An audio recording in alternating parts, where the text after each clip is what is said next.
दरम्यान ज्या योजनेवरून विधिमंडळामध्ये घमासान झालं ती लाडकी बहीण योजना नेमकी आहे तरी काय, त्याचे निकष काय आहेत आपण जाणून घेऊया।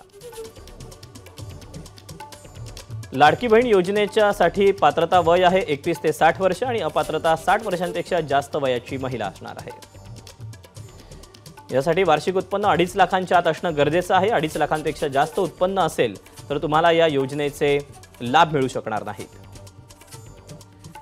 महाराष्ट्रातला रहिवासी असणं गरजेचं आहे। घरात कोणी आयकरदाता असल्यास ती व्यक्ती अपात्र ठरणार आहे।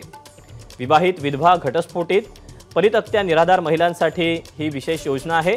तर कुटुंबातील कोणी सरकारी नोकरीत किंवा पेन्शनवर असेल तर मात्र ती व्यक्ती अपात्र असेल। बँकेत खातं असणं गरजेचं आहे।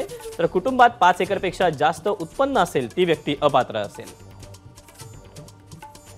तर असे काही महत्त्वपूर्ण निकष या लाडक्या बहीण योजनेचे आहेत। एबीपी माझा, उघडा डोळे बघा नीट।